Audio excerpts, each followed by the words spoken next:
This is the beginner's guide to the planche. Now, when most people start to work towards the planche, their initial goal is the tuck planche. So eventually hold in this position with no band, with no assistance for time.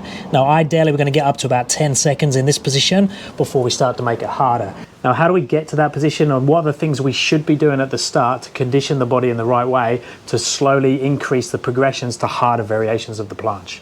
So we need to be focusing on two things to start with.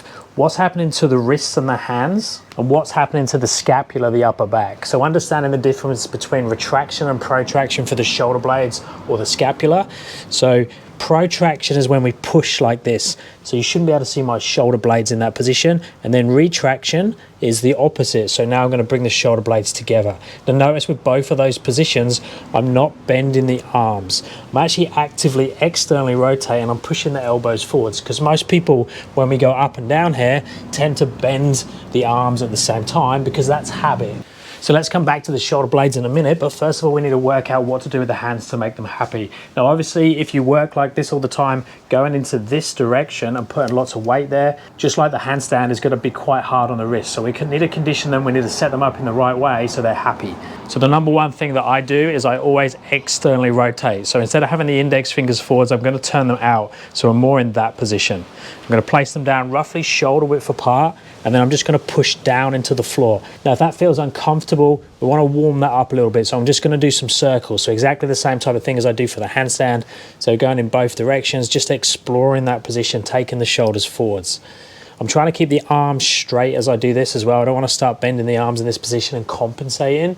So pushing the floor away from me, doing some circles, making the wrists happy. Now we have that strong base. I'm going to add in that protraction as well. So now I'm pushing the floor away. I've got the hands externally rotated and I'm pushing up into protraction. So really rounding the upper back as best I can. Now I'm going to add in the body. So I'm going to go into like a push-up position. So top of push-up. I'm going to go back onto my feet in that position, keeping the arms locked. So I'm like trying to hyperextend them in that position, protract as hard as I can, and then I'm just going to start to lean forwards and backwards. So I'm going to go towards planche position with the shoulders, or shoulders forwards of the hands, trying to keep that protracted position. Now for most people who are starting, this will be quite challenging. You might even need to stay on your knees to start with. And if that feels horrible, you want to just do a few sessions where that's it. Just get the body used to that every couple of days, doing that for like a week or so. Then if that feels okay, I'm going to start to go towards a planche lean. Now a planche lean is exactly the same thing basically. We're going to planche the shoulders forwards of the hands as far as we can, holding protraction, keeping the hip open. But this time I'm now going to hold it for time in the same position. So not going forwards and backwards.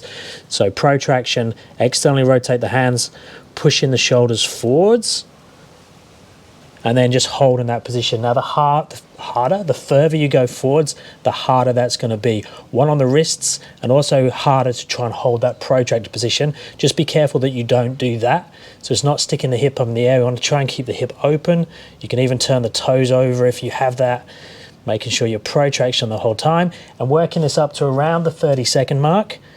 Now, even if you already have the tuck planche and you're working some harder progressions of the planche, I would still use that planche lean a lot, and maybe do 1 or 2 sets as part of your warm-up to your harder progressions. Now, if the wrists and hands are happy and we understand that protracted position and we can do the planche leans, then we can add the tuck planche position in back on top of it. So I'm going to push up into that planche lean position, have protraction, and then all I'm going to do is just walk the feet in, trying to make them light, and walk back again. So notice the hip position is relatively in line with the shoulder, and it's not changing as I walk the feet back and forwards. So it's just practicing that position. Now what most people will do here is they'll tend to do that. So they'll drop the hip and they'll load the feet as they walk in. Now you can use a slider, you can play around with different variations of the height with the feet and distance as you walk in, but basically we just want to make sure that most of the weight and load and control is in the upper back and the arms. Then we can add the bands in. Now ideally with the bands we would have it attached to something we can adjust. So the straps for rings are really good, or something we can adjust the height of, or the thickness of the band. Obviously if you're using a thicker band and using a height that's higher, so an attachment point that's much higher, it's going to make it easier. Bring the attachment point down or reduce the thickness of the band, is going to make it easier.